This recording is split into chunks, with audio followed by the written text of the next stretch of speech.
When I was asked to present on this legislation, I was excited. Anyone who knows me knows I love regulatory work. I love anything that can encourage investment in the Bahamas. But having attended these seminars every year since I've been at Higgs & Johnson, I immediately got frightened because I'm thinking, oh my God, I'm in the commercial field and I'm going to be speaking to persons who are from insurance industry, real estate brokers, private client wealth managers, and I'm thinking, oh my God, they're going to be sitting in the back there thinking, I want to be anywhere but here. And I went home that night hoping for a sign. How could I get everybody interested in this topic? Anyone who knows me knows I love a donut. When I walked in here this morning and I saw the donuts in the back, that is what I looked like in my brain.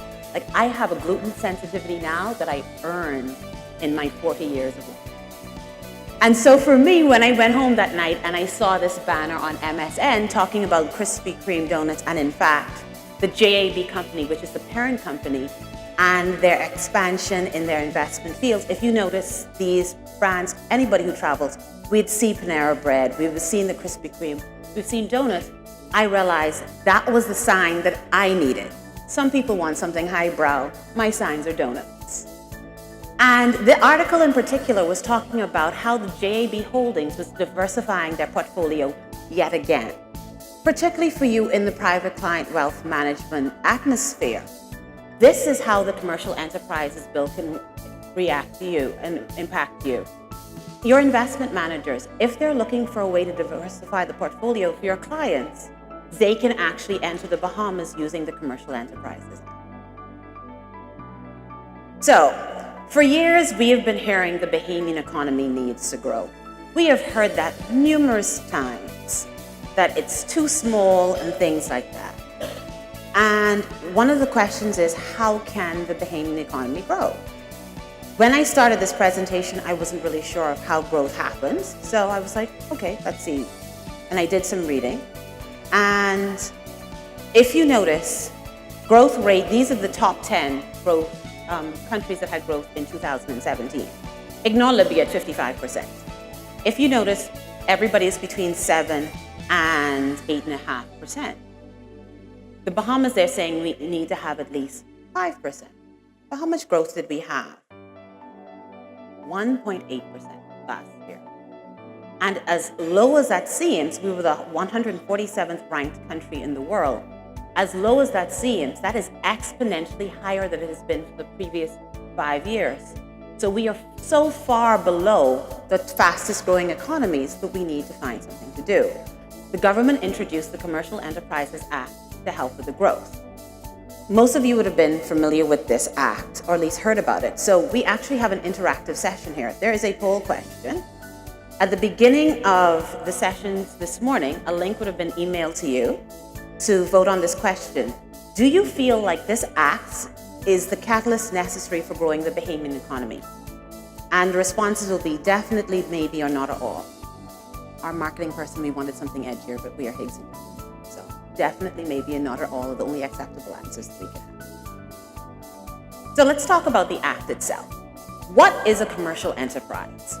Fancy word, it's essentially any business wanting to come into the Bahamas. And it is either owned by a Bahamian, a non-Bahamian, where you have to invest no less than $250,000, or a joint venture or partnership between a Bahamian and a non-Bahamian. If it is a joint venture arrangement, there is no threshold listed in the legislation. First question is, what is a Bahamian? Initially, we'd think, okay, legal person, human person, fine, we understand that. Legal person, the threshold is more than 60% ownership, and it has to be incorporated or registered under the Companies Act. If you are a non-Bahamian, once again, natural person, legal person formed outside of the Bahamas, or registered under the Companies Act. So all of us who like IBCs and the anonymity that it provides, unfortunately, it doesn't qualify under the legislation as it's drafted. This is going to be one of those opportunities where we in the industry may have to lobby the government to have it amended, because there are certain things in the International Business Companies Act that we like. We like the fact that you don't have to have certain meetings. We like the fact that you don't know who the owners of these companies are, but this legislation doesn't allow you to use any of those. The application process for a commercial enterprise certificate under this Act is pretty much the same for any investment by a non-Bahamian. For those of you who are not familiar with it, any investment by a non-Bahamian in any sort of economic activity, you have to go to the Bahamas Investment Authority. So you come to Higgs & Johnson, we help you with the application form. You set out what your plan is, exactly what are you going to be doing, what your staffing needs are going to be, your work permits, your training opportunities, and the like. For this, however, you have to specify in the application form that it's for the Commercial Enterprises Act. One of the advantages of making sure it comes under the Commercial Enterprises Act, the current processing time is 4 weeks. Those of us who do other BIA applications know the processing time is several months. I just saw one of my coworkers shake her head, like 4 weeks? We don't have that processing time for any of the other developments we do. So that alone is great. Once you are approved, you will get a certificate which is valid for 1 year and it's renewable upon application. One of the things I did yesterday is I reached out to the Bahamas Investment Authority because as this legislation is really new, there are lots of questions. For example, if you have your business up and running, do you have to reapply for the certificate? The answer I got back was, we don't know yet. We haven't gotten to that point. So everybody is still trying to find their feet under this.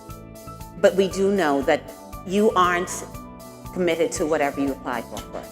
The government understands that as the economy changes, as you're trying to get in operations, you may have to amend your business plan. And the legislation does allow that to be done. If you are approved, I should say when you're approved, being the eternal optimist, either the applicant or someone designated by the company can enter into the Bahamas to set up the business without first having a work permit. You have 30 days to then apply for your work permit. If you're coming from a country where you need a visa to enter the Bahamas, that person still needs to have the visa to enter the Bahamas, but they still then have to go through the work permit process. I spoke to the minister just before he left, and one of the wonderful things is they are not requesting a vacancy certificate when you're making the application for a work permit. Anybody who does immigration work in the last few months would know that getting a vacancy certificate from the Department of Labor takes a long time. They're now denying vacancy certificates for certain sort of applications. So the fact that you don't need a vacancy certificate to apply for your work permit is a wonderful thing. The minister says that once he sees the certificate issued by the Bahamas Investment Authority, your work permit is approved, which is a wonderful, wonderful thing. So, aspirational is the best way I can define this act, where it talks about the Director of Immigration must determine an application within 14 days. They are aiming for 14 days, but they haven't gotten there yet. We know that they are moving the system from paper-based to being online, so there are some kinks. It is not as long as the regular process, but they're not at the 14-day period, but they're working towards it. If you don't get your work permit, if it's not answered within that period, it is deemed to be given, and your work permits are granted for 3 years and renewable for a period of an additional 3 years. Once again, most work permits that are issued are only issued for 1 year for the first time. So the fact that you can get a work permit for a 3-year period takes a lot of burden off of people. In fact, once again, those of us who do immigration work, when we are applying for work permit renewals, sometimes it can take you a year to get your renewal in the first place for a 1-year work permit. So they're giving it to you for a 3-year process to make sure the ease of doing business is much smoother here. And what industries are targeted?